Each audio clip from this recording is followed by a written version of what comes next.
In this video, I'm going to show you how to build crop plans in Compass. Now, being able to build a crop plan in Compass is dependent on a couple of things being done first. Firstly, you'll have to be in the farm profile and have already set up your fields. Your fields don't have to be mapped, but they do have to be identified with at least a name and a planted acres. That's part one. Part two is also having in the Compass list management section all of your products or applications that you would put on the field also entered. If both those items have been done, simply click on crop and you're going to start off in the forecast pillar or the spot where we're going to start building our crop plans.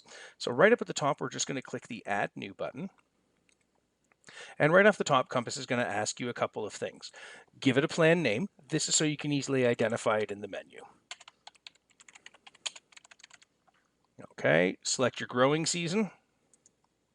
And then lastly, select from the drop-down menu any of your products that you're going to be growing, your crop product or your crop variety. These are also controlled through list management. Once I've selected those three variables, I'm just going to click Save. And now Compass is going to allow me to select and add the fields I'm going to grow on. So in this case, I'm going to click Edit Selections. And this brings up all the fields I have on the farm that are available to grow on. If I want to see them all on one page, I'm just going to select that little drop down there.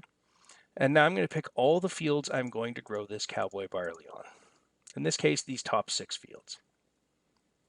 Click Save. And now I've got my field selected for this variety that I'm growing onto my crop plan. Now it is entirely optional. You don't have to put a yield per acre or a price per unit in, but what this will do is this will give you some math to base some financial forecasting or reporting off of. So I'm just going to put it in for a couple of fields here, just so you get the idea of why I'm doing this. And then I'm just going to click Save Yield and Price, just to make sure that data is accepted. Now I'm going to scroll down, and now's where I can start to begin to add all of my applications. And we've got multiple categories in Compass. You can add your seeds, seed treatments, your fertilizers, your foliars, your product, and an included spot to track all of your on-field expenses. Now I'm just going to add a seed product here, so I'm going to click Add New. And now Compass is going to ask me which fields are we applying this seed to. You can select as many or as few as it applies, and you can even customize the acreage. So for example, this 200-acre field, maybe we're doing a double application. We're overseeding it by 100%, so I'm just going to up that acreage to 400 so my costing reflects that. Now you don't have to do that. It's an option. I'm going to scroll down and I'm going to start to work in this middle section here.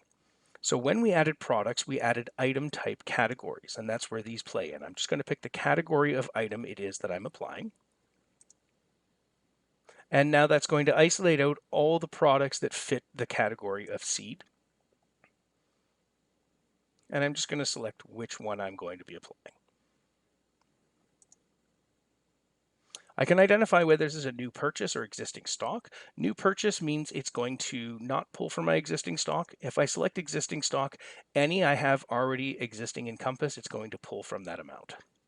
Optional is an expense date, a reason, or even a growth stage for the application. And because we are forecasting, we're targeting, we're on the left-hand side.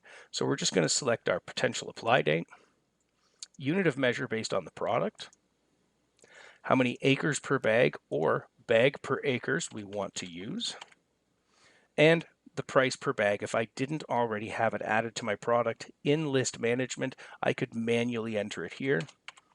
And so at $50 a bag, 1.5 bag in acres, covering 1,096.8 acres, it's going to cost me $75 an acre, $82,260 in seed, and I need 1,645 bags based on the parameters that are in Compass. Now, if I scroll down, I have some additional information for each category that I can add. I'm just going to add this first, and then we can talk about these different categories. Because I selected seed, it automatically defaulted to the seed tab. And here's all the additional information I could enter. If you don't know your suggested application rate, you can put in the germination, mortality, total kernel weight, your expected plants per square foot, and the pounds in the unit of measure of the product you're selecting, and Compass will give you a suggested application rate. You can click the check mark here to push that information up into this section as well. Again, completely optional. Now, one thing I'm going to show you is what's available on the other ones.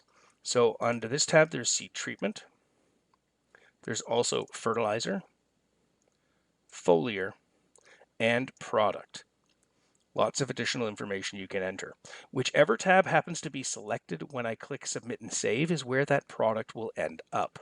So I want to make sure it's under seed, and I'm just going to click submit and save items.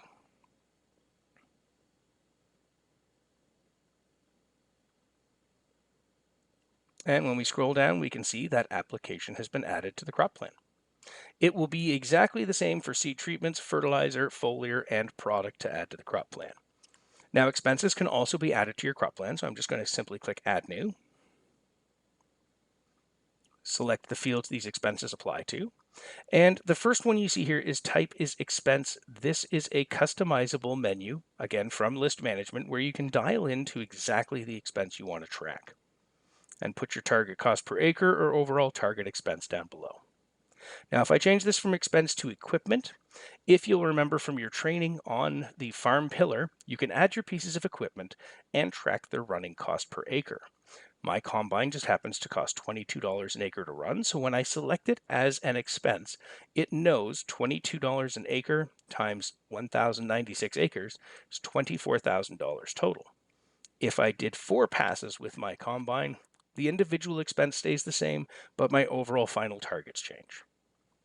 Lastly, in expenses, you can track irrigation with lots of additional information. You can also track tillage. Now, to remove an item from your crop plan, it is as simple as going to the main page.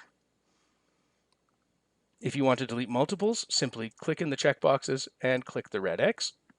If you want to delete an individual item, you can click into it and delete it from there. Thank you for watching How to Build a Crop Plan. I hope this helps, and have a great day.